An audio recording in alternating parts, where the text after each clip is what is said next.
Okay then guys, what is going on? Cloud Plays here and welcome back to another video here on the channel. Today we're inside of Starfield where we are going to be talking all sorts DLC. Yep, there's a lot going on in the scene right now, and not only that, but Todd Howard is talking about trays and pencils. It'll make more sense in just a moment, but also Cyberpunk seems to have ruffled a few feathers in the way that Starfield actually does things, and not only that, but an increase in speed will make things look absolutely incredible.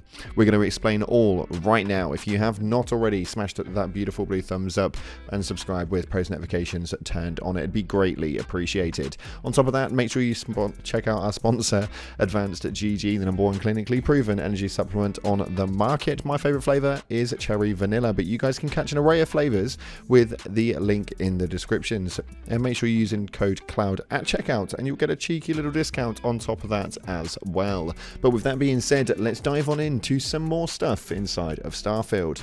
So starting off with a Reddit post, which is a weird way to start our videos off, which we haven't done for a long time, but on a scale of 0 to 10, how likely is it that you would buy a DLC for this game?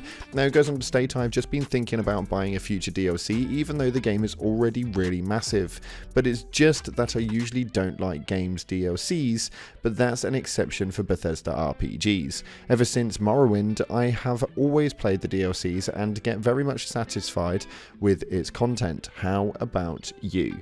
Now I think Starfield will have a lot of people sat on the fence now that the game has fully launched and been around for a little while now. The game has had the community segregated into different categories of people that enjoy it, people that don't enjoy it, people that enjoy the base game, and people that enjoy modded renditions of the game. And my question to you is, where the hell do you sit on this? Would you pay for a DLC inside of Starfield? I'm really intrigued. Make sure you hit the comment section and let me know, and we can start some discussions down there. Next up, we got a post right here stating the #1 thing Bethesda can realistically improve through DLC is a procedurally placed point of interests, and this is something I massively agree on, although we're going to take a look at the main explanation that he puts in right here. He states, the exploration complaints have been stressed to death already, but I am posting this because Bethesda keep asking for feedback, so here is mine. There are reports of around 30 individual points of interest existing in the game's pool of randomly placed locations. In my opinion, this is a ridiculously low number for a game of this size, but really most any realistic number in this case can become a problem when you're in the mercy of RNG. What I'm proposing is bumping that number to at least 80 to 100 locations, plus a system that ensures there is no chance for the player to keep discovering the same locations back to back. Adding to this, I would suggest more unmarked locations and random encounters to spruce things up a bit in between the marked points of interest. Lastly, a vehicle or a mount is sorely needed as well. Having to run at least 400 meters through largely barren terrain to find the same copy-pasted location is discouraging players from this part of the game. And it's especially aggravating for those who live under the impression this is the bulk of the game's content and decide to put it down altogether.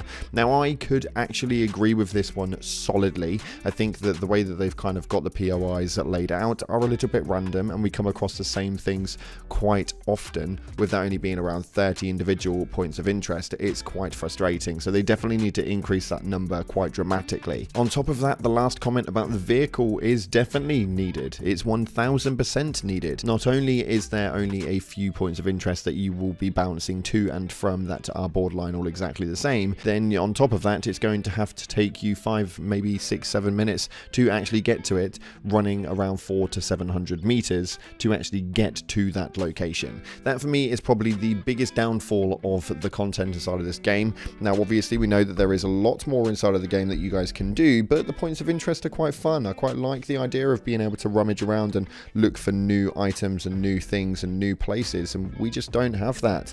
And even if you do manage to find one of those 30 POIs that you've not seen yet, it may take you a damn while to actually get to them, so a vehicle may not even be a bad sign. Let me know via the comment section section what you guys think to this comment. I definitely agree with it. It got an upvote from me. And talking about this sort of stuff, Todd Howard calls out encumbered Starfield hoarders. No, you don't need the trays and the pencils. This is absolutely hilarious, as they were talking about the main muscle mechanism inside of the Bethesda games and how the encumbered issue actually happens every freaking time, no matter what you play. This was an issue for me in Fallout. It was also an issue in Starfield. And he goes to state, it's about prioritizing player freedom in terms of where you can go and what you can do.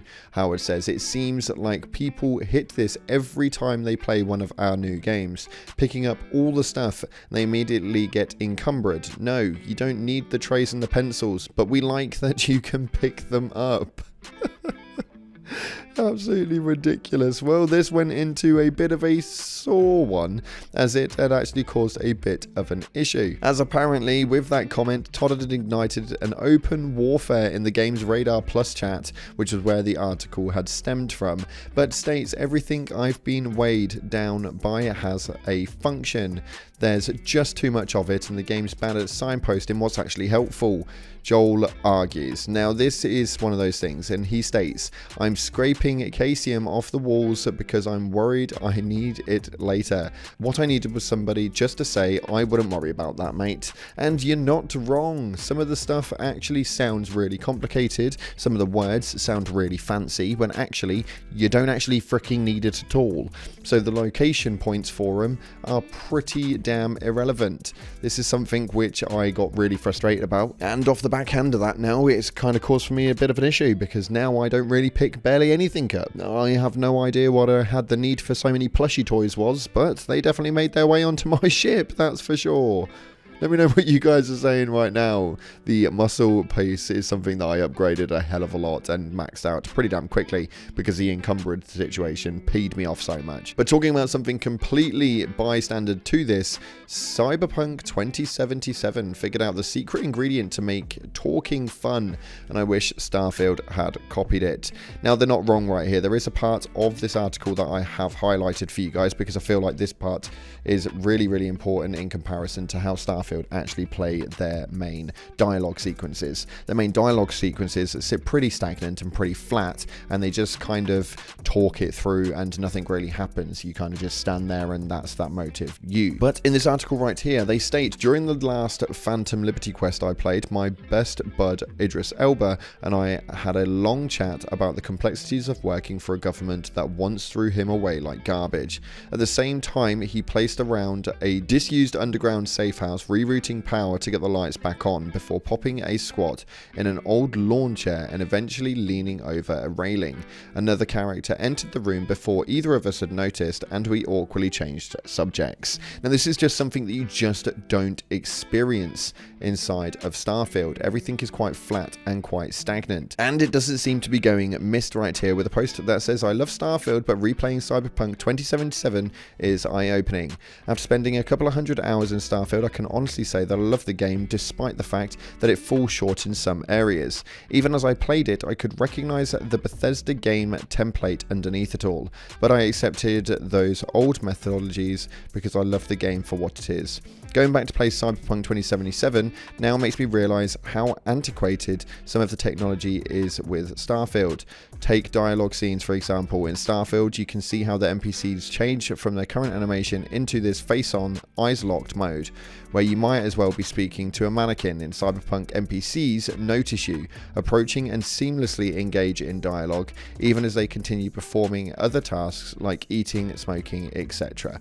This makes the game a lot more immersive, and I'm going to leave the rest of this up on here if you want to read it, or the link will be down in the description. But basically what they're stating is the immersion inside of the game, inside of Cyberpunk 2077, is absolutely on point, and they've nailed that down to the ground. Unfortunately, they haven't integrated that same sort of mechanic to Starfield, as it does feel very, very clunky, very block capital, and very issue mechanic wise. When I say that, I mean it's a bit of an issue going and dealing with the dialogue, and after a little while of playing the game, I don't know about you, but I can't be asked talking to any of them, so I just spam through a load of the options sometimes just to get the fuck out of there. Like, I actually can't be dealing with it. It does my absolute nut in, and you can tell that it does my nut in because I just swore in one of my videos. But that is by the by. It's something that is really, really interesting to think about, and want you guys to let me know if you guys agree with it or not, or do you quite like the dialogue options inside of Starfield. And finally, a very nice post which looks absolutely gorgeous, and I want you guys just to look out for 2 moments, is they figured out that they can increase the time speed, and this happened. Thank you, Bethesda. Yes, this looks absolutely gorgeous, and I thought this was an amazing way to end our video. Absolutely beautiful. Now, so we've got time for today. If you haven't already, smash that beautiful blue thumbs up and subscribe with post notifications turned on. It'd be greatly appreciated. Thank you so much again for watching, guys. Appreciate you all, and as always, I'll see you in the clouds.